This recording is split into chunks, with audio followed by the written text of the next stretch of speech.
So how old were you when you moved back into the States? So we came back when I was 16. So I was like the year between my sophomore and my junior year of high school. So that was pretty unnerving, or not unnerving, but kind of annoying. Obviously, I had all my friends that I've been to school with probably since third grade, and I got Wow. to leave them right at the end. Wow. And have you been back there since in Ecuador? I've been there one time. I went like in college. I did a business studies abroad trip, so I Okay. visited like about five. So we went to Ecuador, Peru, Chile, Argentina, Paraguay, and Brazil. So we were in Ecuador like, I don't know, 3 or 4 days, and then we took off, went through Peru and all the other areas. So it's about the only time I've been there. My wife's actually half Ecuadorian. She thought I was stalking her when we first started dating because her dad was born in the same city I was born in. It's kind of crazy stuff, but hey, Yeah, interesting. All right, so I'm speaking to Luke Shankula, and interesting enough, I don't know if a lot of people know this, but so you're a missionary kid yeah, from Ecuador. So how cool. So when I so the first time we went to Ecuador, dude, I don't know what I was expecting, but literally, it's on the equator, so I'm thinking Sahara Desert. And so I'm thinking we're going to go to this place and it's all sand and it's flat and it's hot and there's going to be dead cow skulls, sticking out of the desert. It couldn't be further from what Ecuador is. Ecuador is an absolute lush rainforest hmm, where many parts of it, the average temperature, like when we went there in the summertime, which is the dry season. There is no summer, right? right, There's right, right. wet and dry. So we went during I think the dry season, and so when we went there at night, it would be 49. In the afternoon, it'd warm up to about 72, 73, something like that. Hmm. And it was the most beautiful place, beautiful weather. I'm sure it has its places, and as Sure. you come off the mountains, obviously it warms up as you head to the coast. But dude, it was just a delicious place. I just loved it. It was really cool. Yeah, it's a amazing place, great culture, amazing food. I'll be honest, that's the one thing I miss the most is the food. Although I do make some Ecuadorian food here and there, just when I kind of get the inkling and make some fun stuff there. But yeah, overall, it's a awesome place. Quito, like you're talking about, what's cool about it is like you literally 6 to 6. There's no like weird like sunrise and sunset. Every single day of the year pretty much is the same. The temperature, I mean, that's why I love San Diego, where I live now, because it's fairly similar in terms of temperature sort of ranges and stuff like that. Obviously, we have warmer summers, but it's pretty awesome. So, my one memorable meal in Ecuador is we're in a Jeep. We pull over on the side of the road, and there's a roadside food. I wouldn't say a stand, but it was a roadside food table. Let's say it that way. And he had a little grill there, made of stones, and a little metal grate on it. And on it, he had these skewers that had grub worms on them. So my guide said, "Carl, you've got to try these." I'm sitting there looking at these. So these are these. If you don't know what a grub worm looks like, they're white. They're about the size of maybe your little finger, maybe your thumb, something like that. Big around, probably about I don't know, inch or two long, something like that. And man, I wasn't sure. I thought, I don't know, man. I don't know. So I've known this guy for a long time, so I trust. He said, "Carl, you got to try it." And I have to tell you, Luke, that was one of the most delicious things I've ever had in my life, and I cannot believe they don't sell it commercially. It was so they're grilled, right? Right. But they're whole, like it's the whole thing. And it sounds really gross, but it was a cross between bacon and banana, I guess, if that's as weird as that sounds. So it was kind of a. Have you ever had them by chance? I don't think so. I mean, I've had guinea pig, but I don't know that Yeah, I ever had I don't know that I ever grub had a worms. grub worm. God, it was absolutely delicious. So anyway, but Yeah. that's not what we're here to talk about today. What Sure. we're what we're talking about. Let's talk a little bit about. So you and I were just at a sales conference. It's where we met. Is that the first time we met? I think. Yeah, in person, yeah. I mean, I've followed you for years. Back in the day, I don't know if you saw my post, but I when I was kind of moonlighting as a loan officer, I did remember actually catching some of your podcasts, a lot of your podcasts actually towards the beginning of that time. So it's funny how it comes full circle. Here we are, Yeah, awesome.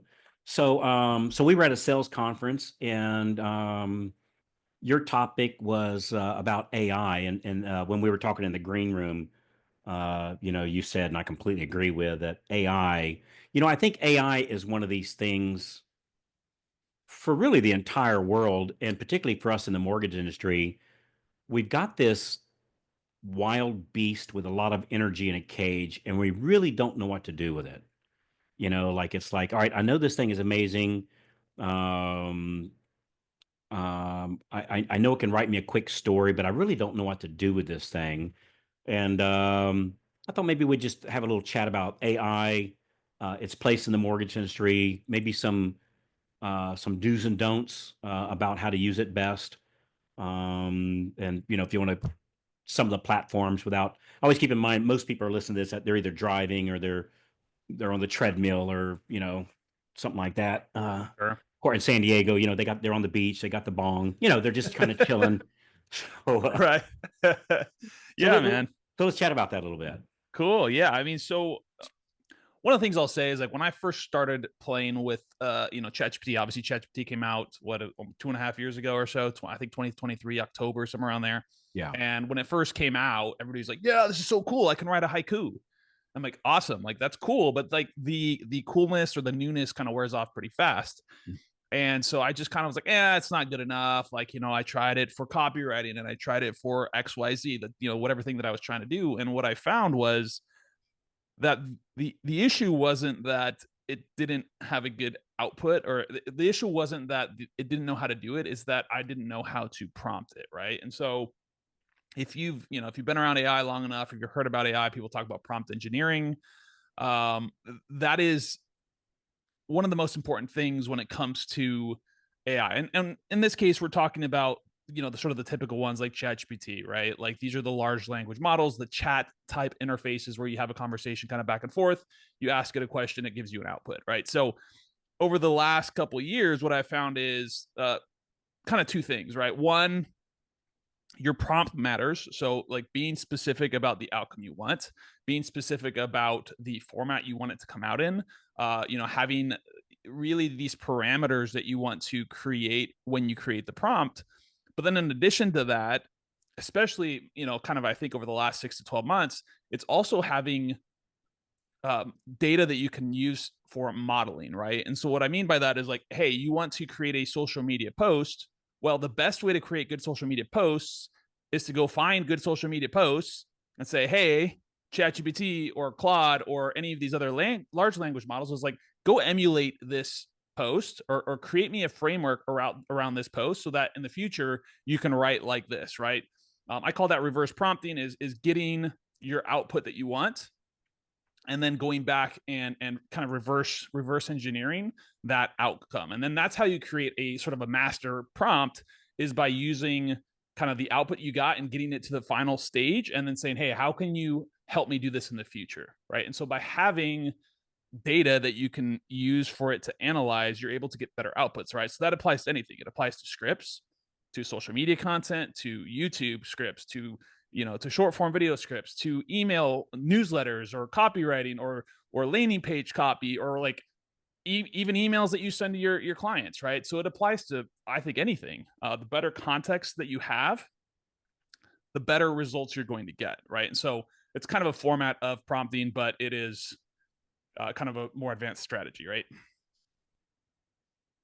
So, well, if I was to ask you, or if I was to ask you, I always like that. If I was to ask you this, well, no, you're asking me that. So, what would you say? So I'm not really, if somebody would say, I'm not really using GPT at this time or any kind of AI. So let me just give an open question. Sure. What's kind of the first thing I ought to do? I think if you're not using AI at all, my suggestion is to go start using the free version of ChatGPT, Okay. right? Just start messing with it at first. Like make it have it make it you a haiku, right? Have it make you a poem, have it make it do those things.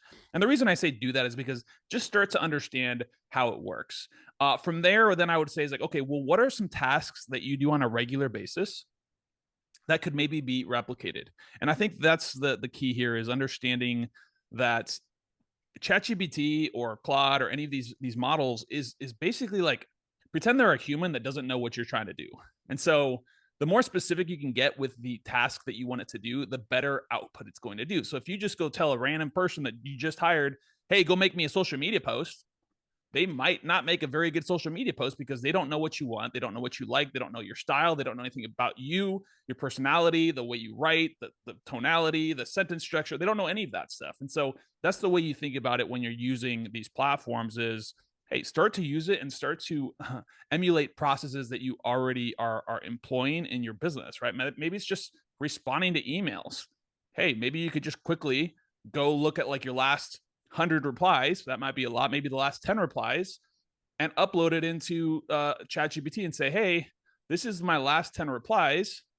Can you help me create a prompt that'll help me respond to emails faster, right? That's just a super simple example, right? But that way it's sort of more practical when it comes to the implementation because again, like you can get in there and you can play with it. I mean, I have a document with like 100 prompts that I give people. And I'm like, hey, like, here's the thing. Like, you can have all these prompts, but like, you need to actually understand why these work and how to use this in the future. And so using those prompts gets your mind started, but it's not like it's not like some sort of like secret, like you're going to have the one secret prompt that's going to solve everything. Now, understanding how these algorithms work. I mean, at the end of the day, it's a computer that's just, has access to a whole bunch of knowledge and it's giving that knowledge back to you. Right. So it's very good at emulating. It's very good at modeling, but it's not going to be creative for you, if that makes sense. Right. Like Mhm. we need to think about the human as the director when it comes to this, and the AI is like the worker bee that's going to go do the thing. But again, it needs to have that context and the frameworks around it to really get a good result, right? And obviously, that's going to be mostly specifically for the Chat GPTs of the world, the chat interfaces, but it also applies to image generation or really any of these other models. Is understanding like what's the thing I'm trying to solve, and then solving it, if that makes sense. Yeah. I did an exercise, I don't know, probably 4 or 5 months ago, where I got on a Zoom, like you and I are on a Zoom right now. And I said to my buddy, I said, "Hey, Luke, just ask me questions about why somebody should use my mortgage company, or why should a loan officer be working my branch, or why should a realtor refer to me? Just start asking me questions."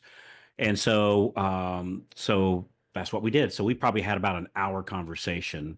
And frankly, things come out that I would not have probably written down on a piece of paper. If you'd have said, "Carl, just write down some things." So we did that recording, and then of course Zoom gives you a transcript of the recording. Right. So then I copied and pasted that transcript. I went into Chat GPT. I said, "Hey, here's a recording of me telling people why they should use me," and we uploaded that in. I said, "Please store this in your long term memory." That was a very well spent hour. I can tell you the stuff that it would say. It's like exactly what you're saying. That so now when I told it to give me a social media post, it would base it upon things that I said and then expanded, even more greatly than what I could have perhaps done. So, Mm-hmm. Mm-hmm. is there a better way to like to teach it who I am or who you are? Because I think it does. I think you made the point, and I agree. It really like it, if I would have asked it a question a year ago when I first started versus now when I ask it a question, it knows who I am. Right. Major difference. And is there an easier way to to do that, or is that do you think is that real actually an unnecessary step? No, I actually I love that. ChatGPT does kind of have that memory. So I use Claude a lot for social media stuff. It doesn't have sort of that memory like ChatGPT does. I like ChatGPT because it stores the memory. The only downside to the memory is I am constantly doing stuff for other people as well. And so the Mhm. memory tends to get convoluted with all kinds of different sort of like it thinks I'm a real estate agent and it thinks I'm a loan officer and it thinks I'm a marketer and it thinks so that's the only downside to something like that. So my solution to something like that is I create within these, at least ChatGPT and Claude have what's called projects. So within these projects, you can set up specific tasks for these sort of these things to do, right? So like as an example, I was consulting with a loan officer the other day, and he is sort of like an executive, or he's like a branch, and he has 4 or 5 people on his team that are his sales loan officers, right? And so he's like, hey, I spent like 2 hours last week taking this data and having ChatGPT turn it into a report for me. I'm like, well, why don't we just create a project that is specifically trained on creating that report for you? So what we did is we said, hey, here's the report, here's the outcome we want. I want you to then create a custom instructions, which is basically a sort of a long form prompt.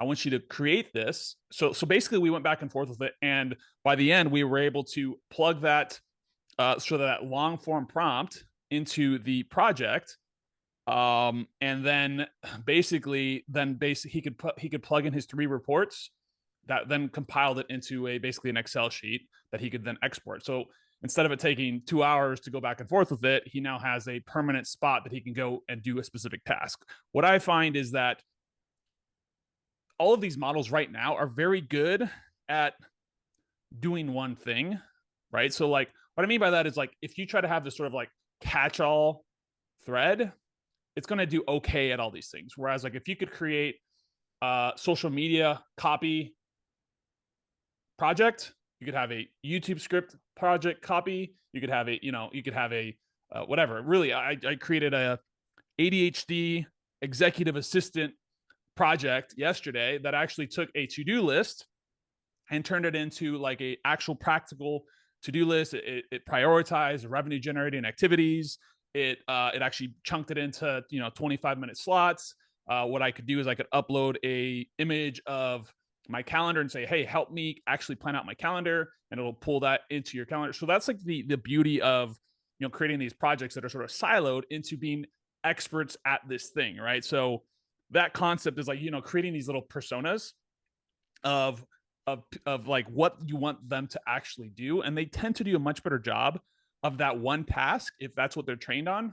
And when I say trained, I mean like if you talk to the purists that are like the AI people, like you're not training the algorithms, right? Like they've already been trained. It's like, okay, cool. But we're using data to make sure that they follow a specific process to train them to do a certain thing, right? So whatever. I like to use the word train because it's easy for people to understand.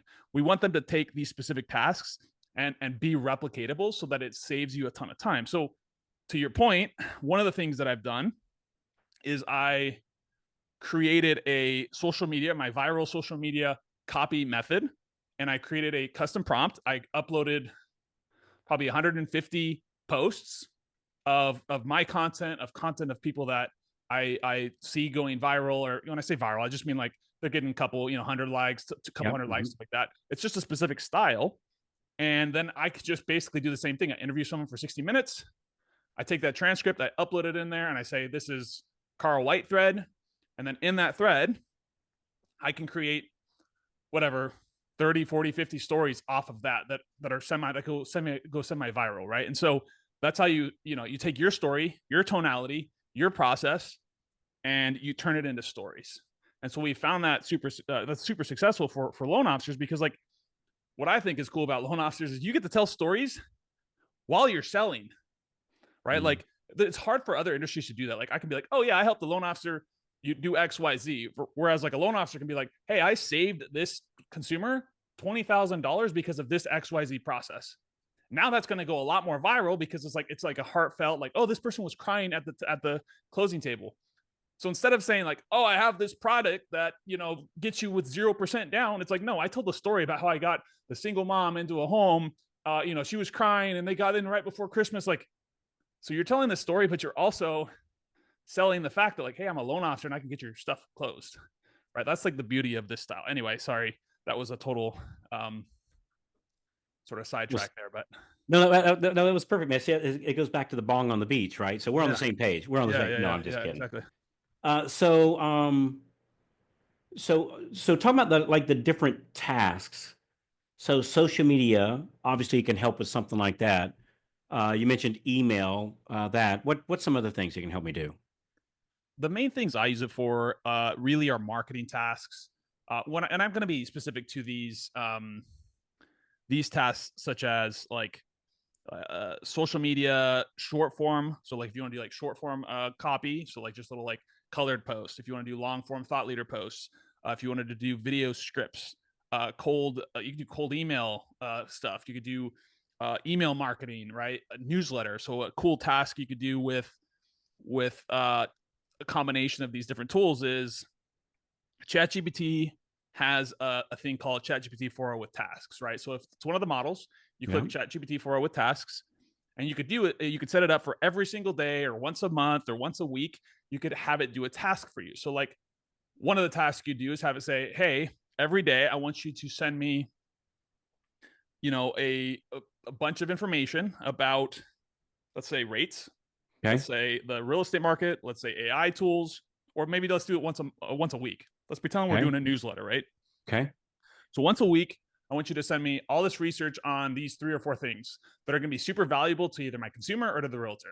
Let's pretend we're doing realtors, right? So we would want to have some sort of a lead generation tip. So maybe there's several websites that are specifically geared towards helping realtors close more deals and market their business. I think there's one called Closer or something like that does real estate tips. So you could have it Okay. go research that, give you a tip of the day or tip of the week. You could have it give you research on maybe a lot of the rate movement or the real estate market. You could be super hyper local if you're like, hey, I want to be in the local, whatever, San Diego market. What is the inventory levels in this market? You can have it do all that research, come back to you. It's going to have all the sources for you. You can grab that information, plug it into a project, either on Claude or ChatGPT, that is designed to create newsletters in a specific way.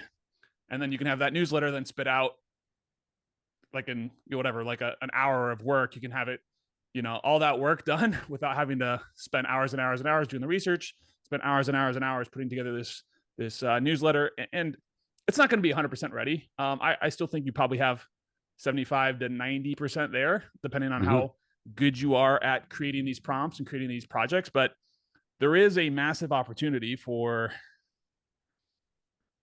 people to sort of compress the amount of time it takes them to do things. I do think there should still be a human in the loop. I don't think we're at the point in time where the output is going to be perfect every time. And so you should have someone in the process that's going to oversee it and make sure that before it goes live, before it goes out, that is reviewed by someone that understands, the nuances of social media copy or newsletter or whatever, right? Hey there. Hey, if you're loving the tips so far, be sure to hit that subscribe button right down there and then tap the little bell so that you never miss out on more free, cool tips coming your way. Also, I would love to hear from you. Drop a comment beneath there. Let me know what you think or tell me what you'd like to hear next. So on these tasks, when I give it a task to do, say, hey, do this once a week, do I have to remember to go back in there and check it, or does it email me, or like what is how does that work? Yeah, it'll send you an email, and also if you enable push notifications, it'll send you like a push notification right on your phone if you have the app downloaded on your phone. And it'll just send you like, so I'll do like a daily. I have like send me all the AI news, right? And I kind of my specific prompt is around like AI news, specifically around large language models and image generation and stuff like that, right? I don't want to get into the crazy enterprise level AI stuff, but like, hey, what's the consumer wanting Right. to see? So I can look at it real quick and say, all right, here's some stuff that's happening. Hey, this might be something I can use for content today, right? So yeah, it'll send you that every single day. You could do the same thing with rates or whatever, right? Rates might not be the best thing because the news is going to Right. have less updated rates, but hey, you know what? Just a thought. I get it. Just for an idea though. Yeah, So yeah. so where do you think all this stuff is going? And I don't mean 20 years from now. I mean like 6 to 12 months from now. Like where is this going? I believe that the average person is unaware of how quickly this tech is moving. Yeah. Um, I mean, in the presentation I did last week, I kind of showcased what image generation in 2023 looked like versus today, and what video generation looked like in 2023 versus today. And it's pretty exponential. And like we're talking about scraping the surface of stuff that's available to the average consumer that has already been turned into an app. The stuff that's available via like API, and like if you're like an actual developer and know how to develop apps and stuff like that, like it's crazy. This industry will be disrupted. I don't know if it's gonna be in the next 12 months or not, but I do think it's moving a lot quicker than people will give it credit for. I do think people are a little bit head stuck in the sand, like, well, I'm just going to keep doing the thing. And while I think that's fine, like keep doing the thing, I believe you should be spending an hour a day, 30 minutes a day learning about these tools, learning how to prompt, learning how to use these different tools. Like, yes, initially it's going to be extra work. But if you start to understand that, like, this is actually going to take work off your plate, and in the next 6 to 12 months, if you invest that time, you're going to probably gain yourself 2 to 20 hours a week back of your time by learning these strategies, by using it for social media, for image creation, for slide decks, right? I mean, there's an app called Gamma where you can, put your information in, it'll create a slide deck for you. There's app creation sites. There's a new software called Manus that's called an MCP, which will literally go create a full app for you based off of your sort of your prompts, right? So to like go create an app or to go do a bunch of research for you and then create a business plan. Or hey, it'll set up a year's worth of emails for you, and it'll do that in like 2 or 3 hours by itself. And it's going to take all these tasks and do them by themselves. But again, the prompt matters, right? If you put a crappy prompt, you're going to get crappy output. One thing I've been thinking about as doing this, two thoughts come to mind. Number one, you know, uh, the person that believed in buggy whips, which is the little thing. It's probably a horrible example. I don't want to whip my little pet pony, but you get the idea, like a Yeah. racehorse, or they use a little buggy whip. I get that thought that, man, you gotta be doing this stuff. You're gonna go along the way. The buggy whip manufacturer probably isn't selling too many buggy whips these days, right? So you gotta move on. Mm-hmm. But I think the other thing I think of, and again, all of us that are on this we're just loan officers and branch managers, company owners, marketers is what we really are. Uh, Man, us marketers, we just screw everything up. Like we Oh do. yeah. We're like a bunch of locusts, So we took email and just trashed it, right? We made it our own and we used it and abused it, and it just got trashed.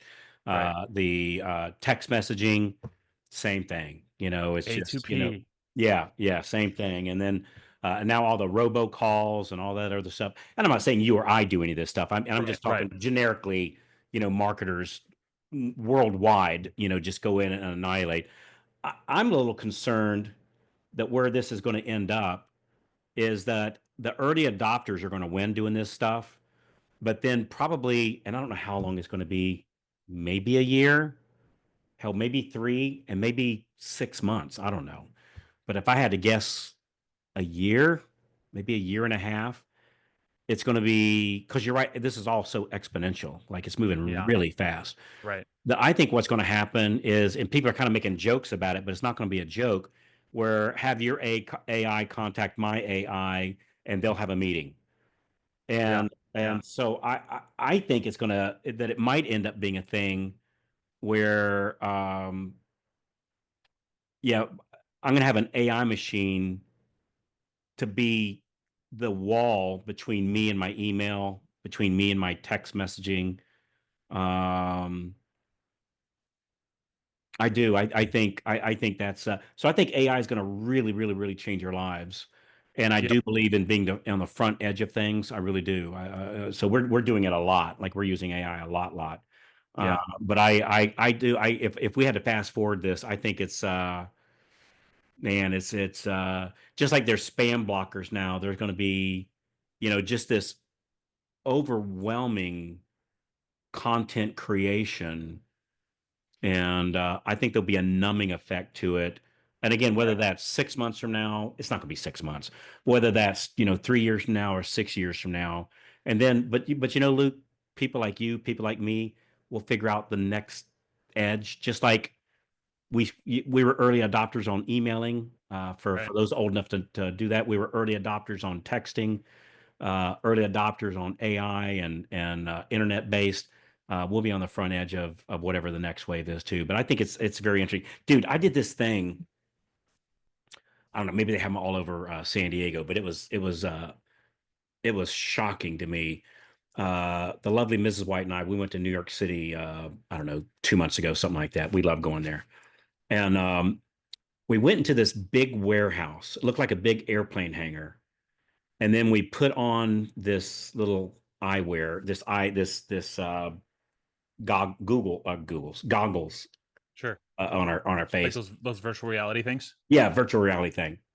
And dude, we were in ancient Egypt, walking around this pyramid, watching them mummify. The leader had just died, or the pharaoh had just died, and we're at his ceremony. And dude, there's people around us. You know, we had a guide guiding us through, and here duck here and walk here, and you have to be careful here, don't fall off the edge there. Dude, it was so real. I I so I knew I was in a big airplane hangar, but I'm ducking. I'm letting this horse go by so I don't get run over. Um, it was so cool because I could see you could take a vacation and not go anywhere. You It's know, wild. yeah, have you ever been in have you I done that yet? I haven't, but I can see that being a thing. Well, even like we think about this, like when Sora, if you guys are familiar with what Sora is, Sora is the OpenAI video creation. So OpenAI is the sort of the backer of ChatGPT, or kind of the creator of ChatGPT. They dropped Sora, and then Tyler Perry, the big old producer or whatever, he Yeah. decided he was going to cancel the expansion of their like brand new like movie creation thing, because he's like, with Sora, like we're not going to need this $800 million location. Like we're going to be able to create all this stuff with AI. And right now we are in this sort of uncanny valley sort of period of time. There's going to be I think there's going to be a period where, and I think there is some scary implications to AI, to be honest. I really do. I think there is a scary side of it. Even things like, voice cloning, right? Like you can use something like 11 Labs or Fish Audio or, Murphy or something like that to basically replicate your voice and use that for certain things, right? Like sending LinkedIn messages and stuff like that. But like there's the sort of the scary side of that where a scammer could go replicate your family's voice and say, hey, like, I'm stuck in a whatever and I I need got a you to flat send me tire, some send me money, or $500. Yeah. right, yeah, like stuff like that, which I'm sure is already happening. Oh, sure. But it's like getting to the point where like these models are really so good that it's not far off from this actually kind of being a little bit scary. And I do think I agree. I mean, marketers break everything. I mean, that's kind of the joke in the marketing space is marketers break everything, salespeople break everything. And it's true. I do think right now we're in this period where if you implement AI, it's going to be an advantage. And I think it's Yeah, always going to for be an sure. advantage, but I think there's going to be this sort of like overcorrection on everybody's just trying to do everything with AI. Yeah. And there's going to be a point in the next, whatever, 2 years, let's say, where people are going to want humans again, right? I do think that that's going to happen. People are going to want to deal with humans. They're going to want to, and so that's why I don't think that AI is going to replace loan officers altogether. But I do believe that loan officers will be able to close a whole lot more loans and be a whole lot more efficient.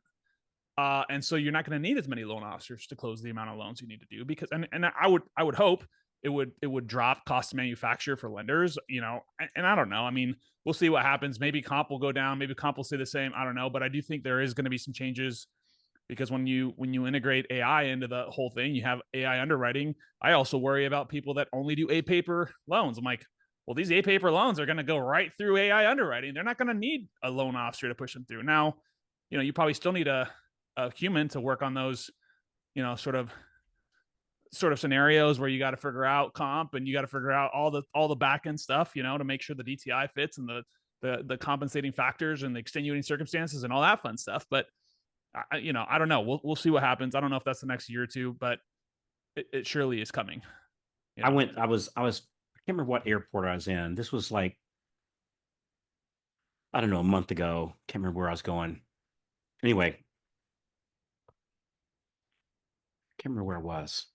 Anyway, I was flying and it might have been the Detroit airport. I don't remember. Anyway, so I'm flying. I got my carry-on luggage, and usually you put your carry-on luggage, and it takes, I don't know. There's like 5, 10 bags in front of yours, and you walk through the rectal prod machine, and you get on the other side of it, and then you wait for your luggage. Right. And on this one, dude, the bags were running through. like it was like the X-ray thing was broke, and because they were just whipping through just super fast. Because usually they stop a bag and then look at three different angles, and then it Right. goes not long, but I don't know, 10 seconds each bag, maybe 20 seconds each bag, something like that. This wasn't doing this was just going one after another, after another, after another, after another, after another. And my bag beat me to the other side, and I didn't have to wait to get to the other side. Like it was running that fast. And I saw that, and I'm sitting there looking at that thing for a minute and going, "Holy crap, that's a fast moving line." So I asked one of the TSA agents that was on the other side. I said, "That's the fastest conveyor belt I've ever seen on bags." He said, "Yeah, we have a new AI machine now that there's a human sitting there, and there was a human sitting there, but AI was interpreting the X-ray machine, and I guess it was already turning all those three views, except instead of doing it, in 15 seconds like a human can do it, is doing it in 0.015 seconds like a computer been doing it. Mm. Dude, it was amazing. Like it was just absolutely amazing, So I tell you something else. I think which has nothing to do with mortgages, but hey, it's my podcast, so we can talk about anything that we want to, right? Sure. So I'll tell ChatGPT to write me a magazine article, not to publish, but to read. Right. Right. And so I'll say, hey, write me an article on hiking the Appalachian Trail the first 10 days. And dude, it'll just write these great articles like for my own personal consumption. And so it's a great pure entertainment tool also. So I mean, what got me thinking about that, you said I don't think we can tell what all this thing's going to do. It's going to be massive. It's going to be Mhm. massive. All right, so if I'm listening to this and I go, all right, what's one thing that I should go implement? Like if I'm not already doing it, what's one thing I should go do today? I mean, I'll just go back to start playing with ChatGPT yesterday. I mean, there's all kinds of other tools, but ChatGPT is the first, and they're probably the movers that people are looking at least right now, as of the recording of this podcast. I'd say play with it. Then what I would do is I would really think about what are the things that I do on a daily basis that could be replicated so that I can save some time. Right. The truth is, like, our goal with AI should be how can we make more money or how can we save time. Right. I think that's the Mhm. goal as loan officers. Regardless, is same thing with real estate agents. How can we teach them how to save time, or how can they teach them how to close more deals, right? Like, that's the main purpose of these tools. Like, sure, it can be fun. I mean, you can use a lot of these tools for fun, but how do we use these tools to also look different, stand out and be different, right? There's some cool ways that you can stand out and be different with some of these avatar creators as well. And so yeah, just to, if someone's not using AI, start using it, start using ChatGPT, figure out one or two things that you can start to play with. There's 100 million videos on YouTube. If you just want to go find, some free stuff on YouTube, I watch YouTube just about every single day and try to find new AI tools and new strategies and new ideas and new automation strategies. And there's an endless amount of information. I talked about this quote um, on the presentation, but one of my favorite quotes is information. If information was the answer, we'd all be billionaires with six pack abs. Truth is, Mhm. like, you need to implement regardless. Like, if you're listening to these podcasts or watching YouTube, more information is not the answer. It's taking the information and actually executing. I used to read tons and tons and tons and tons of books, and then I didn't implement any of it. So it's like, okay, well, what's the point of that? So I kind of take my time on books, read it, and implement. Same thing with this stuff, right? Like, how do we take the knowledge that we get and implement it into an actual practical application versus just continuing to starve ourselves on information, you know? Hey, so what do you think? Honest opinion. So this is not meant to be a joke. Honest opinion. So you talk about avatars. I saw a somebody's new picture profile on their social media page. I know this person, and that person, I was going to say looked like them 20 years ago. They didn't look that good 20 years ago. So they through digital animation, and this Yeah. was not like a cartoon avatar.